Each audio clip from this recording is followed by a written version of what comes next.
rhyw 1934 fel newodd i hwn. Ac wy'n cofio Eisteddfod Genedlaethol yn Gastell Nedd, beth bynnag. Ac roedd y ddau beth gen i ar y gweill bwysig iawn i fi gwneud nhw. I ddechrau, ro'n i'n marcio rhyw 600 o bapurau bwrdd canol. O'n i'n gwneud ni bob blwyddyn am flynyddoedd.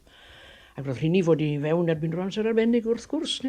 Ac yn ail, o'n i'n meddwl mynd i Gastell Nedd. A roedd y mrawd yn Llundain nawr wedi prynu car bach. O'n i wedi bod yn canu o hyd eisiau gael car, o ddim i ganu. A mrawd yn Llundain wedi prynu rhyw Austin 7 bach, hen Austin 7. Y teip ydy mo'n 2 drws, chi'n gwybod. A wedi dod ag e lawr i fi gael ymarfer ag e.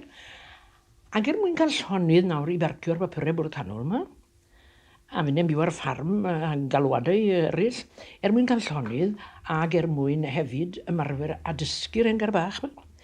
Dyma fi'n ilan wrtyd. Ac aros fanno am rhyw bythefnos bron. Yn y bore ac yn yr hwyr, marcio bapurau bwrdd canol. Dim stop. Ac yn y prynhawnau, mynd allan am wersi i yrru car. A'r ferch oedd yn ysgu, oedd brawd iddi'n ddoctor yma. Fe oedd yn doctor ni'n Tregaron. Ac oedd hi'n wedi helpu yn dysgu. Wel, o'r gwirion, ni wedi dod i ben nawr ar marcio bapurau. A hynny'n o'r chwyl fawr, ac ro'n i wedi dysgu'n go lew, lle ni meddwl, i yrru'r car, i ddechrau fe, sopa fe beth yna. A dyma'r dydd yn dod yn eisiau yn ôl, ac oedd Miss Williams nawr honnodd yn dysgu, a lle hi ddim dod yn arddu Sul, siop dyn nhw, chemist.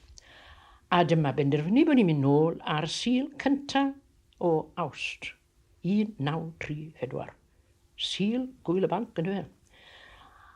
Ac mae Nelly'n chwar a Dilys yn nith yn penderfynu, dwi'n na beth braf fydd cael dod nôl yn y car gyda fi yn y fe dros y mynydd, dim dros y mynydd, dros y ffordd yna. A mi ddeithon ni dwy draw i Lanwrtyd, hitchhiko, i gael dod nôl yn car. A dyma ni'n dechrau ar y daith, ac ro'n i'n mynd yn go dda. Hyd yn oed, os ych chi'n gwybod am y sugarloaf na, digon i ddechrau neb ar ffordd ar fran y mynydd fyna, a'r dibyn mawr na lawr, a Nelly a Dilys yn teimlo reit bryderus ofni, nag o'n i ddim digon siŵr am hethau, ond mi ddes i dros y mynydd yn braf a mynd yn reit hwylus. A dod mor bell a Llanddyfri, a wedyn mlaen i Lanwrda, ac yna mlaen i gyfeiriad 5 cent, ac ar y top fyna uwchlaw 5 cent. Gwastad hollol, ffordd bwl wastad yna. Oedd hi'n lib gyda llaw, diwrnod glib iawn, oedd hynny ddim yn help. Ond rhybydd fyna ar y gornel, double bend. A dyma Miss Williams yn dweud wrtha i, wel nawr meddai hi, wyll chi arafu fan hyn nawr mwyn i chi cael wneud y tro na. A dyma fi, yn yngwylltineb yn rhoi'n rhod yn fflat ar brec. A dyma'r car yn mynd fel na ac yn troi nôl ac yn troi wyneb i weired, a ni'n ein peder yno fe. Ac wy'n gwybod siwt hyd y dydd hyd na dithon ni allan yna fe.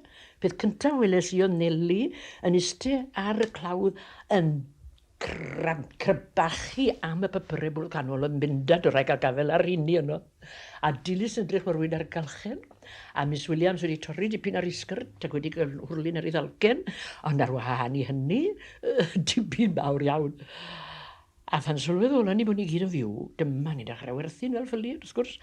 Wel, o'n i ffili stopio chwarthian, o'n i'n mynd hysterics.